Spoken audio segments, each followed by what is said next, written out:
part of where I found interesting is your Rolling Heel, which was, blew up on Netflix, right? Very big, incredible movie. I loved it. I recommended it to patients. Thank you. And you were a producer of that, of course. And could you tell us how that influenced you into making The Road to Dharma? And then we could go a little bit into The Road to Dharma. But even before that, your Rolling Heel and what that meant to you. Yeah, because I know that also really applies to your audience, healing, right? Yes. And here's where, when I got brought into Heal, Kelly Gores is a director of Heal and had the idea for it. And she brought me in to the film. And to me, I was more in the yogic world, so to speak.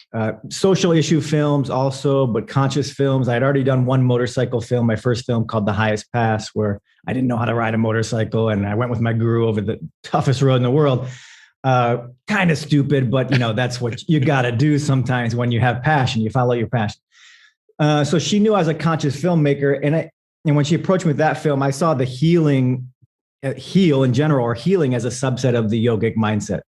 To me, and I was like, oh, what a cool subset that I can dive deeper into and learn. And I got to actually learn a lot about some of these experts I wasn't as familiar with, like the Joe Dispenzas and Bruce Liptons and Anita Moorjanis. Obviously, Deepak Chopra, he'd influenced me since I was 15. So some I did, but so it was fascinating for me. And I knew that Heal would, we wanted to impact people on a personal level. That really means a lot to me. I'm not so much trying to change the government, and have them change healthcare and get that, it takes too long, right? Like you're doing, let's get at people individually, remind them they have the power.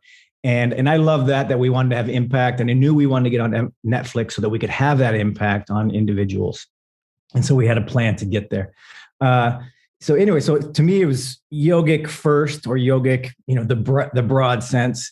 And honestly, I had filmed The Road to Dharma before we did Heal. Okay. So it was sitting there waiting, right? It was waiting for its season. And, as a filmmaker, you think things are ready and want to go. And sometimes the universe has different plans, as I'm sure your audience knows. When people get sick, the universe has some plans for you, and you have to surrender in some way, right? And you have to start allowing things. And so there was a great patience with The Road to Dharma and allowing of the season. So while we were in post for Heal, post-production meaning editing, right? On weekends, I was starting to edit The Road to Dharma episode 1 and 2. I remember even on my birthday, I took a whole weekend and went up to Ojai, which is near LA here. And for my birthday, worked 16 hours a day trying to finish episode 2. I'm like, I want it done on this weekend. And thankfully so, because right when Heal, released the end of 2017 into 18, those duties or those responsibilities lessened a bit, and an investor came in, and I had episode 1 and 2 and supported Road to Dharma for us to go and do, edit the rest of the episodes. So there's a lot of hard work in there. There's a lot of patience. And so it was nice to then, I think the world was a little more ready anyway for the Road to Dharma, a little later than sooner. So that helped. The universe, I think, knew, hey, be patient on this one, or maybe my skills even as a storyteller needed to advance, and so that I would tell the story in a different way, a slower way, with more patience and the ability to build character and story, and then allow what I think is cool to pay off after we've built the drama in the show of why people are going, and the stakes of it, and we could talk about what the actual show is in a second, right? But is that we do sink into some really deep wisdom, and we take time where you might hear a 5-minute or 7-minute wisdom piece, but it makes sense because it's related to all what's going on and the characters, and it doesn't feel like someone's preaching at you. It feels like what was going on in this very authentic adventure, and the audience can then take it in. And it was cool for me to be able to build so that we could do that in what would be considered a TV series, and that I think is mainstream, that anyone could watch and really sink into. Well, that's what I found really remarkable about it, was that you were hitting on some, you could even say, spiritual notes, some deeper notes, but you had people even in the show itself that weren't quite there yet. You had some, people that definitely weren't meditating, maybe didn't buy into this so much. So you had a very wide variety that I feel you could connect to one of the people there, which made it a lot easier, right? As I watched, I connected to certain people, but saw different elements. and also saw the transition, saw some of the healing going on. So give us a little bit more on the road to Dharma and exactly what it is for people there. All right, what are these guys talking about here? Yeah, what is this road? Where does Dharma? I'd like to go there. Exactly. And how does it relate to heal? Wait a second. How did they get? First of all, the road to Dharma is a motorcycle adventure, right? So we're motorcycling through the Himalayas to 4 sacred sites that have to do with freedom. In this case, the focus of the whole series is freedom. What does it mean internally to be free?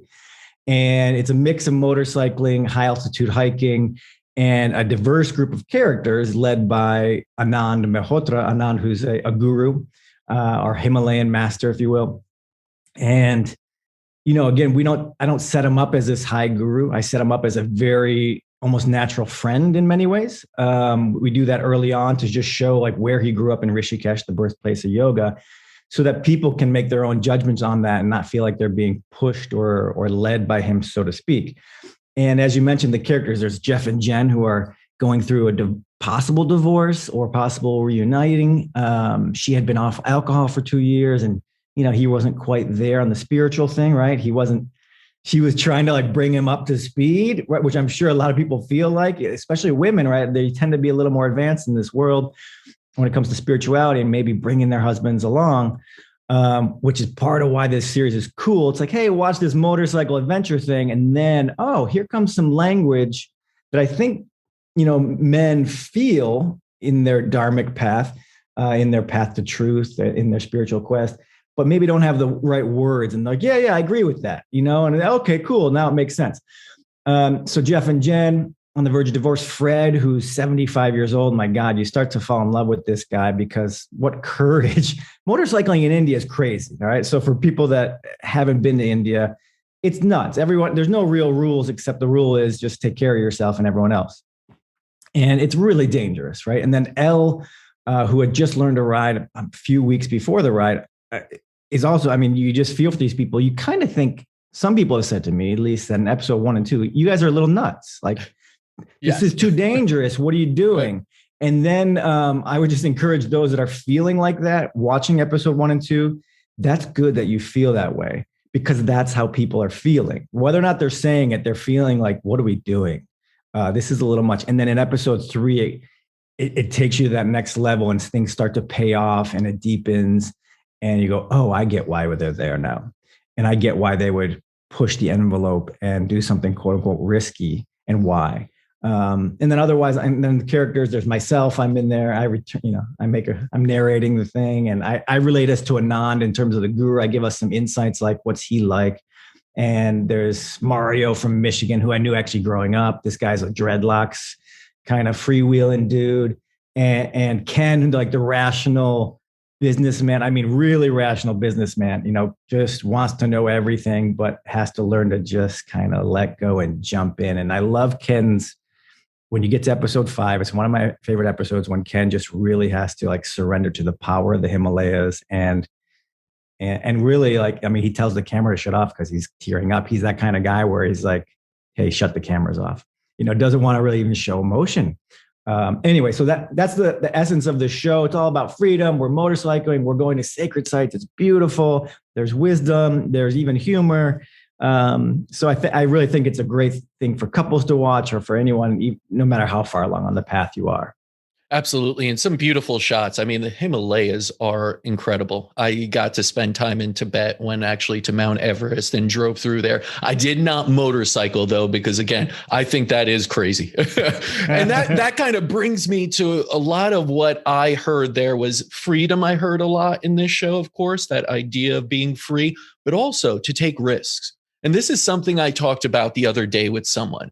I feel like in today's society, we don't like to take risks. I know patients come in here and they say, prove to me that I'll get better. I want to take no risk in this and you have to heal me. And it's like, that's not life, but people nowadays are saying, if in 2 weeks I'm not feeling better, I consider this, not a success here. It's a failure. And people seem to want to mitigate risk as much as possible, but reap rewards in life. And I don't feel you could do the two. And when I heard you talking about this, taking these leaps and someone not knowing how to even ride a motorcycle, and going into the Himalayas where there are mudslides, there are big trucks coming at you, and you have to navigate or you fall off a cliff. That is a huge risk. But what I also saw by the time I got to the end of this docuseries, there was a huge reward to it. So could you go into that idea of taking this risk and why, you felt it was necessary, and why you feel it's necessary to take risks? Because you obviously do. You throw yourself at a lot of projects. You threw yourself at this one. Huge risk involved. At times I was like, all right, which one of these people are going to die? Like, this is crazy. Like, everyone's falling, and I'm on the edge of my seat watching this going, damn, these people are nuts. But I'm also like, I kind of want to do that. Like, there's a part of me also that says, I want to take a risk and be rewarded. Can you go into that idea of risk and everything that went into the road to Dharma that involves that? Sure. I love your energy too. And I'm sure I feel from you, as a healer, if you want to call yourself a healer, because people are healing themselves in many ways, always, right? Where as a facilitator, what do you ever, that when people are dealing with the unknown, like you're dealing with all the time, and mystery illness and chronic illness, they feel so at risk or so scared all the time. And it's almost like we have to work on that first. Yes. And let them kind of be okay with the unknown and start there. And then let's get into this process of unraveling some things. Right. I'm sure you go through that. And I feel for you and having to, it's similar. Like someone might to come to me and say, well, what am I going to get out of this trip? I'd be like, that's up to you. It is up to you. And so that everyone knows, anyone on this journey signed up for it. They paid to come on this Road to Dharma trip. And then we filmed it. So it wasn't like we casted a TV show. Everyone was there by their own volition, again, put in resources, and on some level wanted to break free of something, or, someone might've just wanted to have Himalayas, motorcycles. Some people that just sounds cool. Like you were feeling. So, getting to risk, I think, the first episode and first lesson, if you will, because we have a course that goes along with it, but it's quantum leaps, right? It's like, we have to take these quantum leaps. Otherwise our bubble never breaks. And to go deeper into that, it's like, if we don't leave home, then we always have these escape routes kind of built into our lives. And it goes beyond just comfort. It's just ways to escape what we're feeling or escape what might be hitting us on the head. Be it our norms with our relationship, could be our family, could be distraction, could be just busyness. We have escape routes all over. I mean, it's like human to develop this. And so that's why I love the idea of pilgrimage so much. And it doesn't have to be for people, it doesn't have to be to the Himalayas on motorcycles. We have passengers on that could choose. They could be on the back of the bike at sometimes, and sometimes they were in the car, because we had support vehicles, because some of the roads, it's like, hey, we shouldn't have a passenger right now. It's just really hard with that mud and an extra weight. You could go down really easy. And one of the riders, one day was like, you know what? I don't want a passenger today. And they went down. And so sometimes there's an intuition of like, I don't want someone on the back. But I think with risk on some level, on the yogic level, there's really no risk, because the only thing that feels like it's being risk is like our ego and its identity and what it asserts as self. But truly, there's nothing at risk. Okay. But I'm a man of the world. And yes, I understand. We feel risk. Okay. And we know, like, gosh, I could be hurt. I could break my leg. What if I can't walk? All this stuff runs through your head. And on my first journey, the highest pass, my gosh, again, I had never been in these roads. All I kept visualizing was myself sliding off a cliff, into the ice. And that's where I die in the Himalayas. Right. And my teacher, Anand, would say, oh, that's a beautiful place to die, don't you think? So, see, there's that's perspective, right? That's just, it's a great place. And so there's no coddling or comforting there of like, don't worry, you won't die. Right. It's like, no, you could die because he doesn't want to build in an escape route of like, oh, look to me and I'll comfort you. And I think that's really important. A lot of times we do comfort, and maybe we shouldn't, maybe we should just trust people and be like, look, you got this. Yes, you might die, but you got this, and practice. And, in episode 2, we talk a lot about, with Elle and Fred, who are struggling on the motorcycles, about be calm first. So the practice first, people think skill first, and you need skill to ride a bike, but let's practice being calm first. Like, can we get to that place where we trust ourselves, where we're at peace, and we know we can react in any way that is necessary? Let's work on that. So we do a lot of meditation, a lot of pranayama to really center ourselves. And that, I think, that trust in self and tools and practice, that mitigates risk. Just like an athlete might feel like the risk of losing a final in a soccer match instead of the possibility of winning. I worked with the LA Galaxy for a little while, pro soccer team. And the goalkeeper told me, he's like, my goalkeeper coach is really cool because he teaches me in those last 10 minutes, instead of fearing losing a goal, think about the possibility of making the winning save. Just flipping the switch from risk to possibility. Yeah. And that probably helps a lot too, I think, with your patients and anyone going through the healing journey. That's why also making heal for me worked, because I like adventure. I like following something happening in a series or in a movie. And the risk or adventure of being in illness is as big as adventure as anyone's ever going to go on. That's a pilgrimage, right? Yes. And you're way out of your comfort zone. So this really applies to everyone that you work with, for sure. Yeah. I mean, it's part of the reason I really love this docuseries, because there are so many parallels to just healing. The journey itself, it is a journey. It is one you will have to take risk, go up and down. But even that parallel of riding the motorcycle and being calm first, because you get so many patients that come in that are just full of anxiety, full of just stress. And you check and you see their sympathetic nervous system is through the roof, adrenal fatigue, because it's just draining it all the time. And they have no ability to calm themselves, be at peace.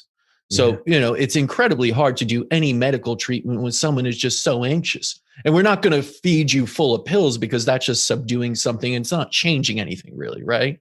So it is working on that to balance the sympathetic, parasympathetic, and get you into a restful, peaceful state of calm, of being able to approach anything a little bit easier, just as those newbies to the motorcycles had to do first. And look, if you can't get there when motorcycling, you'll be tense for 12 hours and you walk out. And even with practice, like, I still get really tense in my shoulders from riding. I think it's part of it's just posture and it's, it's bumpy, but if you're really freaking out the whole time, your body will be toast by the end of a day, just from. And so it's a total metaphor. If you don't let go and surrender and be at peace while you're riding, you'll mess your whole body up so quickly. Isn't that also what so many people deal with on a daily basis? You hear people all the time, I got pain in my neck all the time, lower back. It's like, well, you're not working out. You're not an athlete. Where are you getting this pain from? Really look at it. And they're sitting in a stressful position all day. Stress is coming at them with every email, everything that comes through their phone. So, again, that's part of the parallels to it. And, speaking of Anand, the guru in it, you started each chapter of the docuseries with him saying, it's not a journey to feel better. You've come here to transcend. And that's wonderful, because again, I look at healing, and it's not a journey to just feel better right away, because you won't. Most times when you heal, there's change and you'll actually feel worse. And people say, wait, that's not healing, but it is. And the journey isn't about just feeling better automatically. That may be the outcome, but the change and transcendence, and what we say is transmutation, is really what you're looking to do. You're trying to transmute yourself to something different that is no longer in a state of illness, that is self-healing. But what does that mean? I'm glad you tell people that, because it's even telling people that lets them know, right? To like, oh, okay. Right. Whereas most doctors will be like, okay, we'll make you feel better right now with this pill. Take it right now. You will feel better. And that, if the goal is feeling better, that's really easy, actually. Pop a pill, do a drug, drink, whatever you want, and you could probably feel better very quickly. But will that truly transcend you? Will that make you feel better in the long run? No. And that's, every single one starts with that. And I took such, note of that, of course, of Anand saying that, resonate. But I want to know what you feel about that, and the transcending kind of stories you saw, even through yourself, in making the road to Dharma. Yeah, it's so good. We put it there for a reason, because like, to remind people, and it really starts to crescendo, I think, in episode 7, where that's actually where we pulled that clip from, episode 7, where he gives some people a real licking. Oh yeah. It's like, this is not your yoga spa thing. oh, I didn't have enough protein today. And like, relax, guys, like chill out. That's not why you came for this tour guide of India. Like, whether or not you knew it or not, you came for this. You wanted to switch your life up. You wanted, not even your life, your perspective. That's what we keep coming back to. We have the power to shift our perspective. And until you get out of your norms and get the escape routes out of the way and have someone to be able to push you a little bit like you do as a healer, right? To have some help. So it's not all alone. Then these things don't happen. But in terms of transcendence, it's happening all the time, right? Like what you're transcending at any moment on the motorcycle, or like in episode 3, when Jen, she's going through a tough time hiking, right? This is really steep, you know, for those listening, it's steep. And on that first hike up to Kedarnath, the Temple of Death, which sounds like Indiana Jones, right?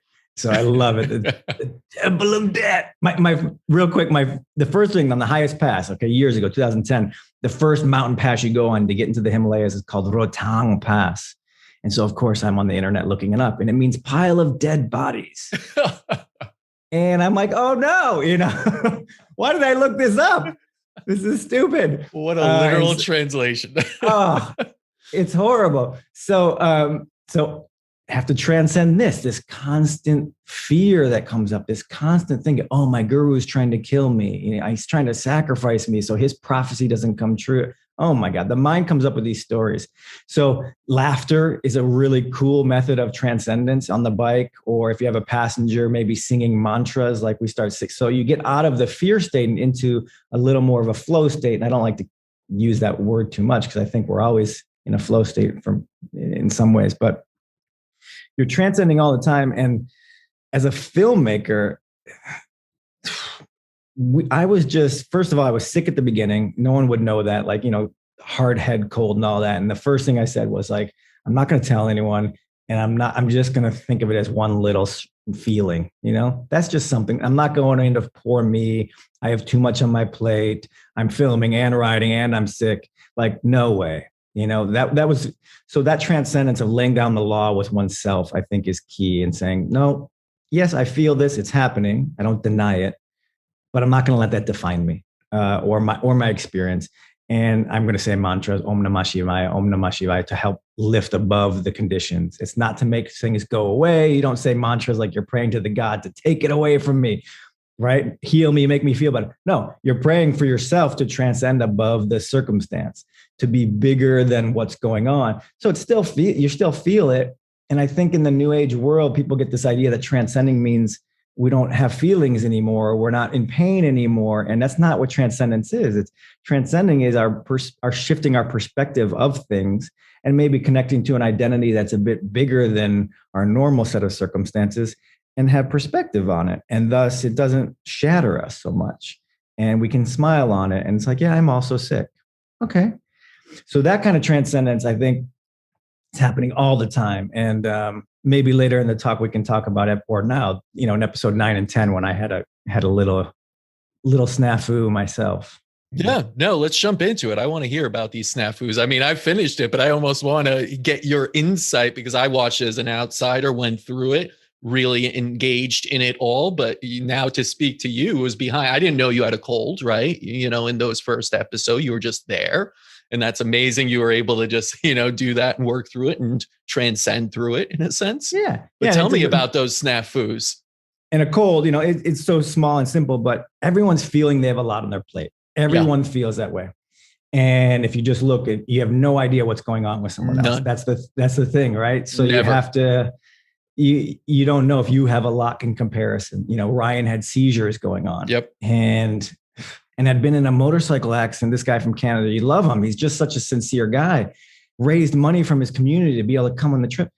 And he had been in a huge motorcycle accident a year before and like really messed himself up. And here he is back on it again. And that's hard. You know, that's hard. It's when you've been in it, you know, you have that memory of it and it's hard to jump back on.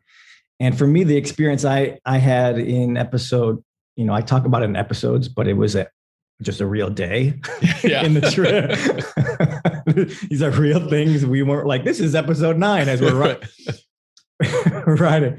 Although I do look back sometimes, I made some audio notes. And I go, I think this will be episode 4. And like, it actually is. And it's mind boggling. But so we were I don't want to too much of a spoiler alert, but to be honest, it's not the kind of series where it matters if you know what happens, right? You're along for the journey. That's the road to Dharma is not to get to a place called Dharma. To answer your way previous question, Dharma is itself the path. So it's a little bit of irony, the road to the road. To the road. It's funny like that to me. The road to truth, or the road to the path which shows you the truth continually. And that's when you realize, oh, that's what Dharma is. It's how I'm living. It's every day. So here we are coming back from the motorcycle trip in Rishikesh, India, and we're done with all the crazy stuff like that. And we're like, hey, let's just take a swim across the raging Ganga River, which is the Monsoon Rains. For those new to this series, the Monsoon Rains lasted a month longer than usual. You wouldn't ride motorcycles during the monsoons, right? But they happened to last a month later. So we were riding at the beginning through crazy rains, and bridges were knocked out and landslides. And the roads were muddy. So it was much more difficult than it was supposed to be.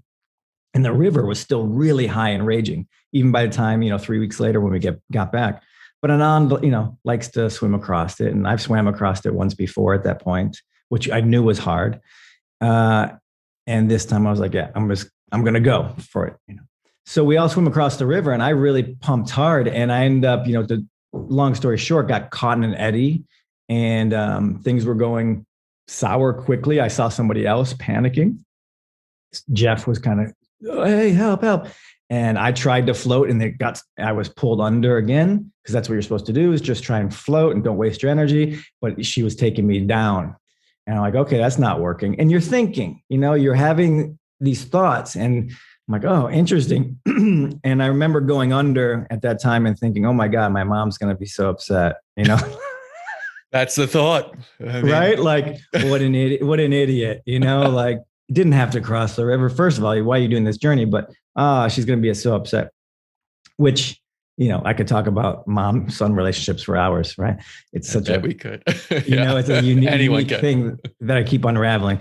So at that point, I ended up calling for help, if you will, and which was a good thing. It was like the survival instinct came in to call for help. But in retrospect, I look back and I really was reacting and taking on some of the fear of Jeff. Mm-hmm. I don't know if I go into that much in the show, but in retrospect, looking back, Jeff, who was panicking, I took on some of his fear. Now, in order to do that, I had to be afraid myself, right? But I'd let that wave heighten mine, as if like justify my fear. Mm. If I had looked over and someone else was calm, I might have been like, okay. But likewise, if he had looked at me and I was like calm, he might have calmed him down. So that ripple effect happened. I bought into it a bit. And as much as I tried to do things right, and in the end called for, I think it was a smart move to call for help. I recognized that lesson of like taking on someone's fear. And some years later, I was back in the Himalayas motorcycling and was in a crash. Not even a crash, like the universe just slammed me down. Like, I don't know what happened. I was riding somehow, boom, on the ground, and I broke 5 ribs and couldn't ride anymore, but continued on the journey and had amazing epiphanies. And, it's like, meant to be the way it was supposed to be. It's not fun. It's difficult to breathe at 16,000 feet without ribs. It's really hard, right? Really. Yeah. And everyone, and doctors are like, you could puncture the lung. We're not sure. So it could start leaking anytime. You never know. And you're like, thank you for the, real advice. But that little fear keeps kicking, right? And that brings us back to this fear and like taking on other people's fear. And that's what happened in that crash. Also, I had taken on someone else's fear early before that day in a very subtle way, just about gas. How much gas do we have? And it really taught me like, gosh, you can't do that at all, Adam. Like in life, you can't take on other people's fears at all. Like if you do it at a subtle level, we're going to kick you down. Like that's where you're at now, man. Like if you take other people's fears on, I'm going to crash you. I'm going to hit you because that's not your role anymore. You're a leader. You need to stand in who you are. You just rise up, don't take it on. You know whether or not you need to be afraid or not. So that all stemmed from that, talk about transcendence. Like that was my I almost died in the river, and it stunned me for that day. And I made sure I just didn't talk to anybody, and I just had my process and allow myself to physically go through it and cry and just release and everything. And then as years went by, I got to see the greater lesson and see it kind of repeating until I could fully work through it. So sometimes the transcendence, to really long answer to your question, sometimes the transcendence is long, right? There's this long process. Some things we learn there, like, 5 years later, 6 years later, are still unraveling. Even one guy, that recent trip in 2018 that we didn't film, one of the guys that was on it watched the Road to Dharma after. So again, 2018, we didn't film. Mm-hmm. Then he watches the Road to Dharma. I gave him like a sneak peek of it. And he said, you know what? Watching the show helped me understand what I just went through in the journey, because so much is going on. You're transcending all the time. And it's like, you can't really put a box around it or your head around it. And the show tends to like compartmentalize it a little bit. So you can go, oh yeah, these are some of the lessons we went through. And he was able to really even see his own journey by looking back on someone else's. And that's where I think, like, to an audience member, you watch all these real people go through this motorcycle high adventure in a compartmentalized way with themes, might help you go through whatever you're going through and give yourself some framework and go, oh yeah, you remember how Fred was doing that in that episode, or this, that's what I need to do now. And that's the classic storytelling. Give someone they can empathize with. And like the Greeks would do, show them a way to like how to be, right? So that you can mirror that. And in media today, it's a lot of that's lost, in terms of really showing people how they can be and rise up into their best. And that's why we make movies and stories. It should be, at least. Yeah. I remember watching that scene of you crossing the river and seeing the panic and the fear, and thinking back to earlier episode, basically with Anand saying the ganja could be a mother, but she could also be a witch. And she teaches you so much. And it's like, oh, it's all coming back, from that first episode. And that's such an epiphany for life. We always circle back around to things, learn these lessons, experience them, and hopefully gain so much for them. And I think it is about, so much of what we try and say here with what we do at Innovative Medicine is that evidence is wonderful. It's necessary, but experience is really the king. That you could read all the evidence about, something you want. Then you experience and you get a totally different thing than what the evidence says. What does it matter suddenly?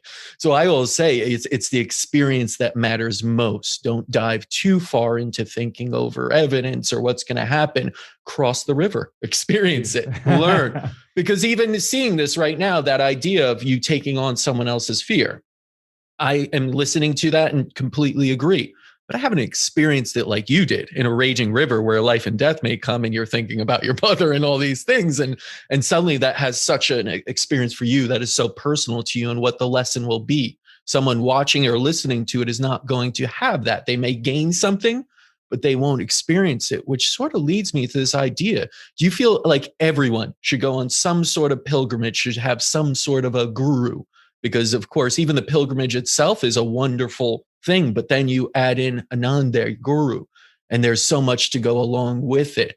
Would you recommend this for everyone? And some people even that would say, I don't travel, I don't like it, I think it's scary, it's this and that. Is this something that everyone should experience? Pilgrimage, yes, I do think so. I think it's in our DNA, Casper. I think it's really like, we're meant to have a coming of age.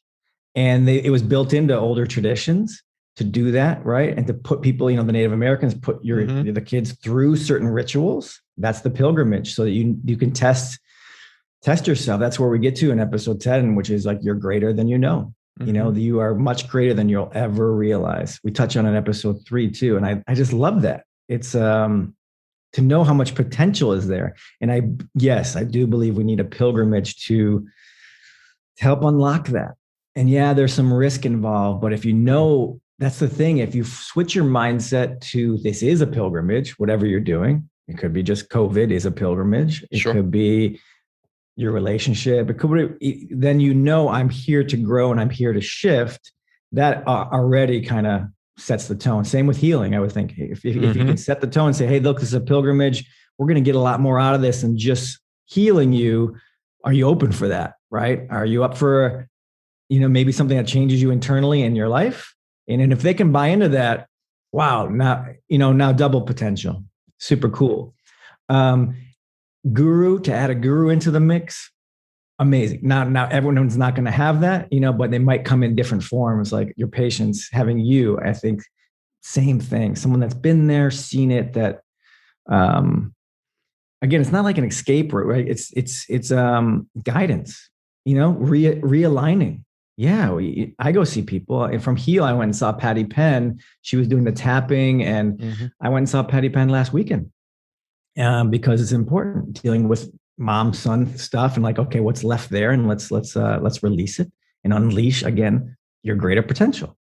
So I think it's really, really important. I mean, that's why we start with quantum leaps at the beginning of episode 1, because that's what you need, a pilgrimage. It can be anything. It really can. You don't have to be on motorcycles, right? You really don't. You don't have to go to the Himalayas. But I do believe you need to do something that will forcefully push you out of your zone and cut off some of those escape routes so that your stories don't have as much, excuse me. Anand says, like, there's nothing wrong with LA or Sydney. In the show, he says there's nothing wrong with these places, but they have too many like escape routes. They have too many links to your stories. So even speaking another language, I speak Spanish, and it has less story behind it for me. And I find there's a freedom in that. And to be able to talk with someone in Spanish, I can almost express myself more honestly. And maybe it comes off innocent and cute. I don't know. But it's a lot easier to be like, hey, you're so beautiful. Whereas in English, I feel a little shame around saying that, or is that, too flirty? But in Spanish, no, it's just expressing words. So yeah, absolutely. It's a firm yes. I recommend it for everyone in some fashion. And gosh, if you can have a guru or a coach or just a helper. Anybody by your side, right? If you could have anybody by your side to give you some sort of different perspective, to be able to get outside of your own head sometimes and be able to have that discussion that oftentimes you get in your own head.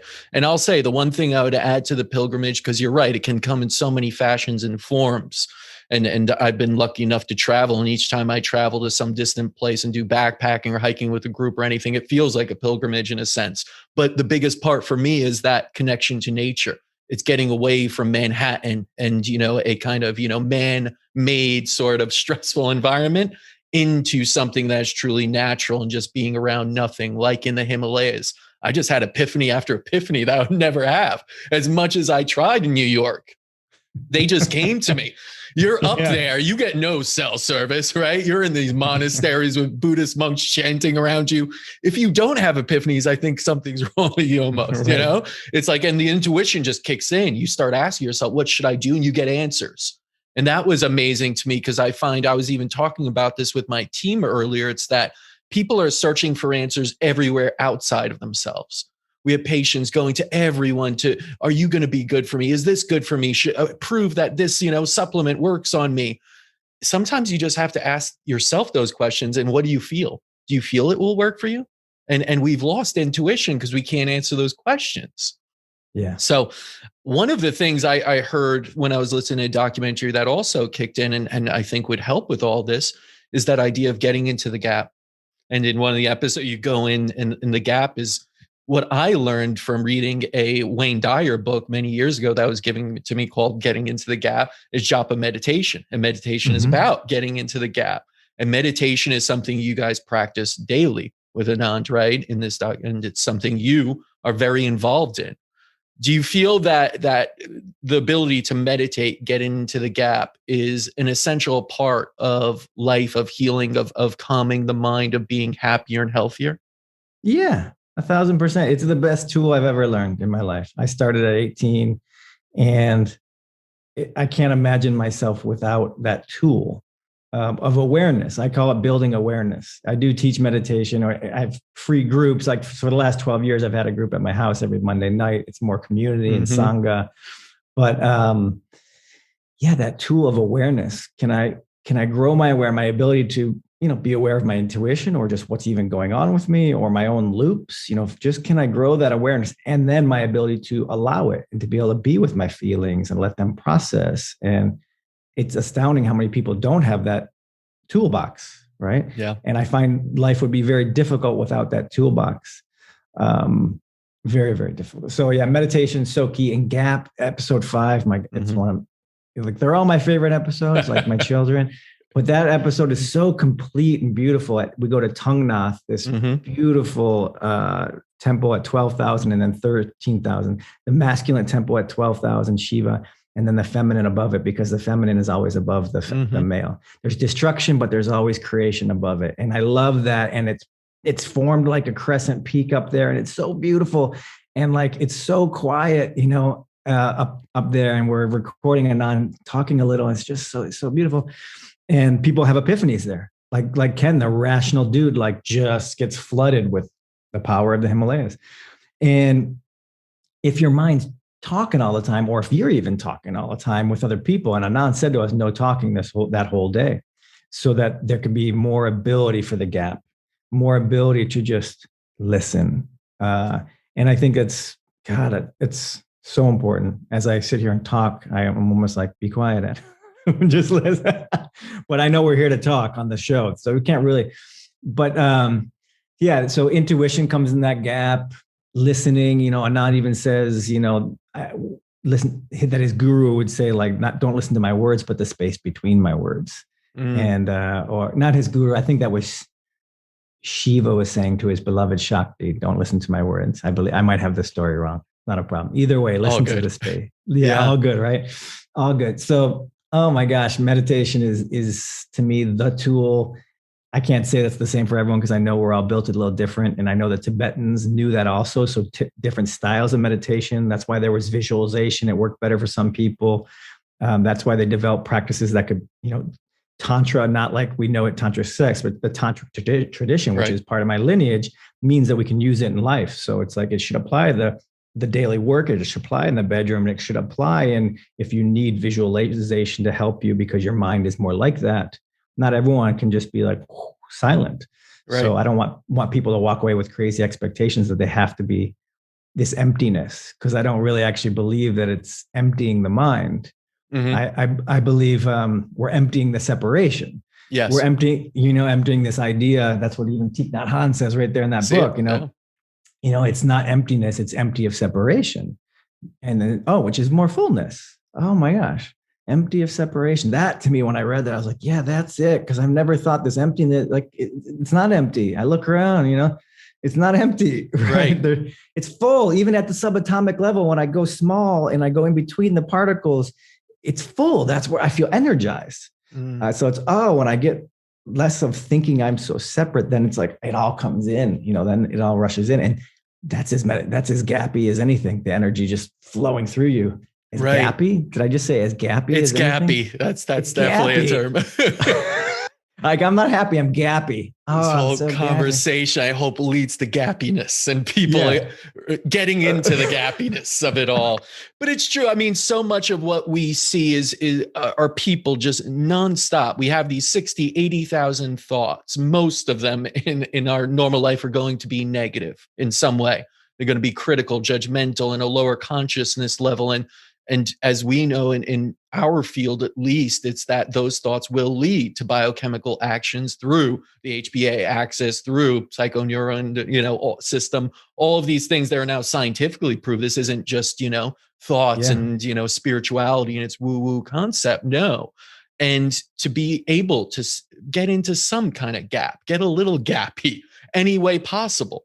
And if that is breathing technique, if that is meditation, there are many different ways, right? You guys meditated one way, you add mantras and everything that helps you subdue the fear or the thoughts of, oh my God, I'm going to fall. No, just do the mantra. If your mind's on that, it can't be going too far off to think, what about that cliff right there? It's just on the mantra.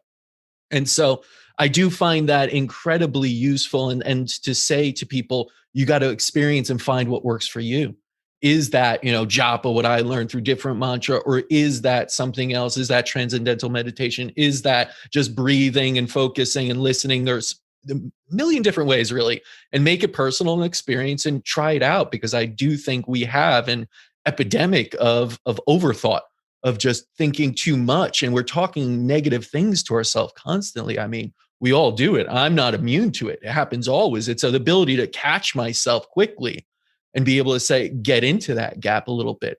otherwise we are on this road, this path, not to Dharma, but to disease. I feel like through our own thoughts, not even we could be the healthiest people, but have unhealthy thoughts, then we're unhealthy. And people don't see it that way. That's why when I speak to people, oh, I have great diet, I sleep well, I have a nutritionist, diet, like all these, I work out all the time.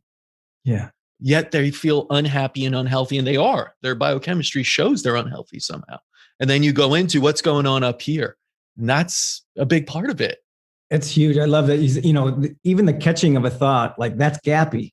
Yeah, that is gappy. If you're catching it, you must be in the gap a bit to be able to be aware of it, right? You're outside of it, so that people know that's part of being gappy. And we're hashtagging this. I was going to say, we just started a whole trend of gappy, hashtag gappy. If you're listening to this, jump on any social media and start hashtagging gappy. Let's get this going. And hashtag Road to Dharma while you're at it. It goes hand in hand. My gosh. I love it. I'll give you credit for that term. No, please. But listen, I mean, Road to Dharma was such an awesome series. It's obviously took you a long time. You have so much behind you as far as the things you've done.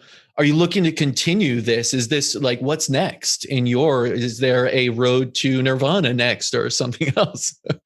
A Road to Dharma. I wrote the Dharma episode, season 2. Yes, absolutely. That's in the vision. Maybe that'll be June of 2022. Once things are opened up. Yeah, there's always the coordination of investment and making it all come together. But it's really what I love it. I really love making it. It's so difficult and challenging to make, but I love that. It's so focused, right? Cell phones, no, not a thing. Like you said. You're just making and experiencing and thriving and pushing yourself. And like that episode 5, Tungnath, myself and my cameraman, we had to go ahead of people. First of all, we wanted to make sure we got there before any clouds came in, but people were resting at the Shiva temple. And I'm like, come on, dude, don't even stop. Like we're going, and he was just like, and we were passing the camera stuff back and forth, 10 steps for you, 10 steps for me. Just this, old school athletic guy and guy or warrior, just let's push each other up this mountain. And I really like that. As much as it hurts, I just love that because it's harder to do just kind of sitting at home, like editing or hanging out, whatever. I'm going to go for that another hour of emails. Like, how about climbing the mountain to get the shot? I just love it. So it's something I love making it. It's really something I love sharing because I don't know, it just seems like the right method right now for this time. Like it's adventurous, it's watchable, and it's deep. And I really think that's just what we need. I'm lucky that it's something I love to do, but as you know, it's like there's a lot of work when it comes to docs and doc series. So season 2 is out there. I have another project that I'm developing, pitching around that has to do a little bit in the I can't say exactly, but it's a strange niche that you wouldn't think I'd be looking at. Okay. But the themology is around escape and how we use anything to escape. Mm-hmm. And when we realize that, like how to overcome this idea of leaning on the savior, leaning on like, that'll save me. That'll finally make things better, that I'm sure you see all the time when healing. I can't wait for that to happen because that'll liberate us. And rather than taking responsibility and just, this is the earth and we are here and this is what we need to do. So I love that theme of responsibility. It comes through in the Road to Dharma. Like we're responsible for our own thoughts and our own freedom, and anything to get over escape and instead take responsibility. I think that's one of the biggest themes for humanity right now, is that we need to really take responsibility for each other, for ourselves, and for our planet. Yeah. No, it's a beautiful message. I'm really looking forward. You really teased that well because you didn't give out enough, but now I really want to know about this escape. It's super cool. And it's fashioned as a series also. So we've pitched to some of the biggies, and it's been a little too edgy for them. So even better. Yeah, I know. That's what I'm like. Discovery. I'm like, I knew it'd be too edgy for you guys. They're like, but where's the proof? And then this, like you deal with it. Yep. And I'm like, you're missing the idea of the whole show. other people have gotten it, but it's still a little edgy. So we're probably going to go independent and finance it ourselves and go out there and just shoot it. Oh, I can't wait. It's another adventure thing. Yeah, it's crazy. Can't wait to learn about that more. I got to ask you this, because you've been with your guru Anand for so long. What's the best lesson you've learned from him? I'm just curious myself. You know, that the best lesson. Maybe I can just, what's up now for me, because that's probably the best. Who knows? Of course. What's most applicable right now is to be bold and to do that which really your resonates with you. Like be bold. Keep life simple. Make the choice and that's it. And move on. Like keep it simple, but be bold with it. Yeah. And he lives like that. Like he just lives like that. Things are very simple, but they're big moves, and they're big, bold decisions, and he just takes responsibility for it. And I remember that he even brought up in it this idea of doing what you love and not worrying about the money. Money is, we focus so much on like, how well I make a living that way. If I follow my dreams, I'm giving up this, comfort here and the money and the financial stability. And he kind of brings that up, that money isn't the end game in all of this. And it's much more. It's like happiness should be the end game to it, as we know. But so many of us are just miserable, but we think we have to be there. We talk ourselves through fear and everything else and money that we can't follow our dreams, our passions, what resonates with us.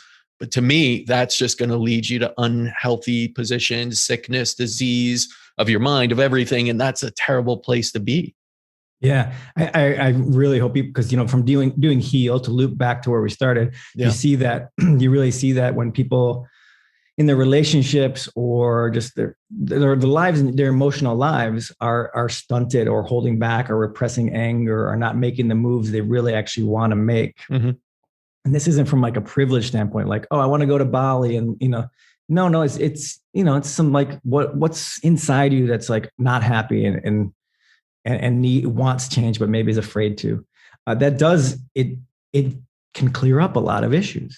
It can be the source and it can clear up. I remember I had parasites way back. And when I did the internal work of saying who in my life is parasitical, where am I being parasitical, what relation, after that, it's not like that cured the parasite, but right after that, Dr. Hulda Clark's methods came into me and it's like, wormwood, these three things cure it. And it did. So like, which was it? Does it matter? But they're together, like doing the emotional work, unlock the physical, thing. It's like a video game. Did the emotional work and they're like, ding, here's the key. Now take this potion and it worked. So I think it's so important, so important to address these things internally for the work you're doing and your patients and everyone. Absolutely. We live on this earth in the three planes of body, mind, spirit. And if there's a disruption in them, we usually have to address them all. We can't just address the body and expect the mind to spirit and the body will follow also. So like you said, if someone has a parasite and they have a parasitic relationship, some thoughts of that may feel parasitic, that will then lead to a true manifestation, even if you address it with all sorts of heavy drugs. And we've seen that time and time again, that unless you address all three, and really get to the core of what makes us human. It's not just we are machines and, take this body part out and you'll be better. It is truly on that emotional standpoint, that spiritual. And I think that's where a lot of people miss it. They think spiritual is religion and that I have to abide by some religious standard. No, spiritual is that deep connection, that consciousness.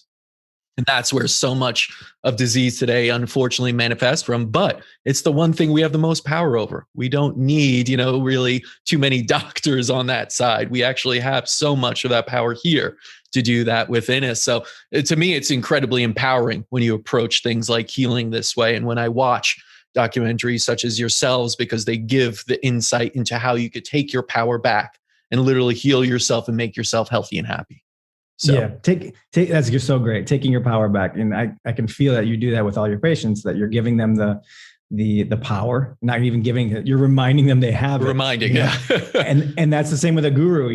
The guru is not like, follow me. They're mirroring back to you, leading you back to you and your greatness. Yeah. And that's why, like, again, we didn't set Anand up as this authority figure in the show because people would want to take him down right away. Right. No, walk with him along the Ganga for a while, get to know Rishikesh. And then if something's resonating that he says, cool. I'm sure some people, won't like my girlfriend, we were watching episode 4 last night. I was just watching an episode again, just for fun. And Anand is like, I didn't ask you guys to trust me. I just said you might need. I don't think you need sleeping bags up here. Right. Remember that. I didn't say trust me. He said I don't. He's like, and to be honest, I still don't think that. Even though you guys are all complaining, I think you're being weak. And she's like, I would be pissed at him right now. I'm like, I know you would. But so what? Like you're uncomfortable for a night, or you're really cold, or. You know what I mean? Like maybe you'll get something out of it. I broke my ribs at 15,000 feet. And trust me, I did not sleep that night because every time my autonomic breath was supposed to kick in, it couldn't. I don't know if you've ever experienced this. It's one of the scariest. Sounds horrible. I have not. So it's like you're going to sleep, right? Because the ribs are broken, it no longer could breathe on its own and the body. And so at that altitude. And right. So as you're going to sleep, the body then just stops breathing and it's like you keep waking up from death. Right. But I played this game. I'm like, well, how much sleep-ish could I be and still be aware enough to tell my body to breathe? And then I'd play that, play it. And then I'd fall asleep and then play. I think I got an hour of sleep that night. Yeah. But, I played with it and it is scary and it's painful and all that. But the next morning, the meditation at the lake, I learned a lesson of a lifetime. I won't go into that, but it's like sometimes, things are just tough.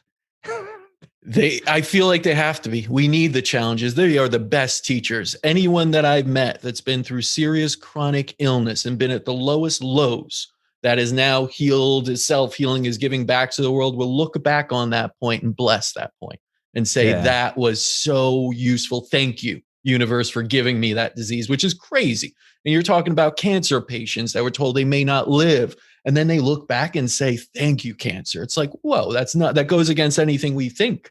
But as you're saying, it's like, thank you for broken ribs, terrible night, waking up feeling like I'm dying. But I learned incredible lessons that made me such a better person, helped me evolve, become better. So, we got to look at that sometimes challenges aren't the worst things in the world. Sometimes they're the blessings in disguise. And if you look at it that way, life becomes a lot easier. Absolutely. And we evolve then, like getting back to purpose. I think our big purpose is evolve. And if people are stunting that evolution and not making choices that help them evolve, whether they know it or not, like one of our main purposes is to evolve. Absolutely. If we're not doing that, the body might act out and force you to. Force you to, or yell at you a little bit, It's not like my body does it. And it reminds me, last few months, it's been reminding me to make some change. Yeah. It does it so well too. We just sometimes have to listen better. So tell us, where can we learn more? Where can we watch Road to Dharma, get involved? Because you have a whole course that you made out of this, which is amazing. It's not just watching, you go behind, you have meditations after each one I went through. And it was very cool to go through the course itself. So where could the audience learn more about that? I think the best starting point is roadtodharma.com, Road to Dharma, because that'll tell you where you can, if you just want to watch the series, it'll link you to iTunes, it'll link you to Amazon, or if you're worldwide, Vimeo, you can watch it anywhere in the world.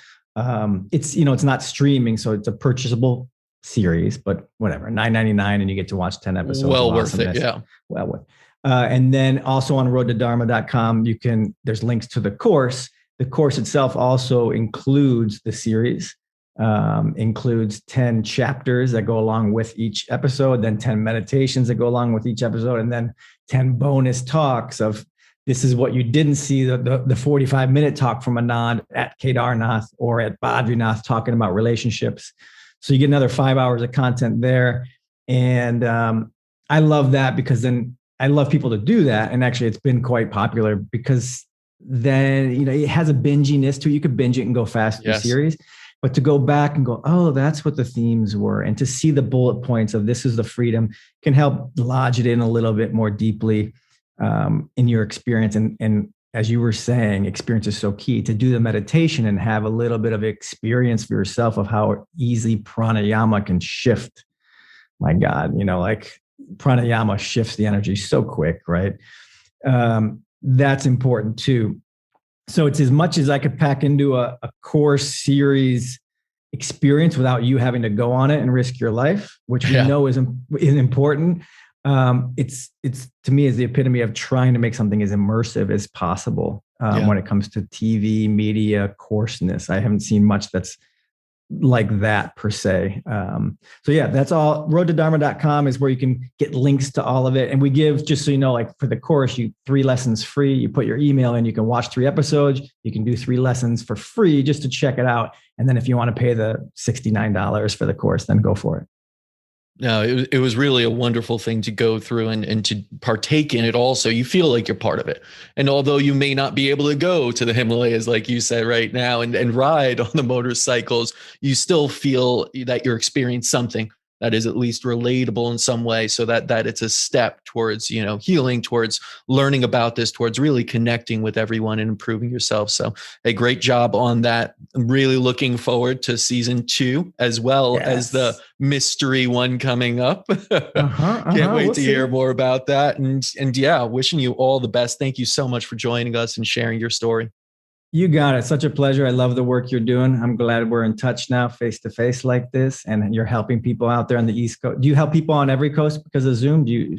Well, we help people all over the world if they could come in, but of course we get in touch with them through Zoom or, telemedicine to at least start the conversation and give options even where you are. If you're somewhere that you can't come into New York, which is completely understandable these days, we'll see who's in the area. We have networks and connections and people and even suggestions. Maybe the road to Dharma is where you start and then you end up in a medical clinic somewhere. But always, I think that's the whole thing, is that there are starting points, and wherever you choose to go, that's up to you, right? You got to feel it. You got to start your journey, but just start it. Don't think, I can't come to New York, I'm not going to do anything. No, just start little steps. If you then find yourself here, amazing. We've had that years later after speaking to someone. I find them and I'm speaking to them here, and they're like, I needed the little steps first before I got here. And that's great to hear. Oh, that's super cool. I'm so glad you're doing it. And people really need a point person. If like you said, they're abroad and they just ask and maybe you point them. Not everybody's as connected as we are to like health and the options. Like I said, before I made Heal, I wasn't even as aware of some of these people. And then now I kind of know who's out there. And I think they really need, I hope people that are listening feel like they have somewhere they can turn. They could call you or they could go watch the Road to Dharma or Heal and see what they resonate with. And maybe, oh yeah, I'm drawn to India now and I want to go there, or I want to just start meditating and then I go look for a meditation. Cool, man. That's what we want, right? That's what we want to inspire people to empower themselves and take the step. So thanks for what you're doing. I really appreciate being on the show and speaking to all your peeps. Adam, thank you again. Take care. All right. See ya.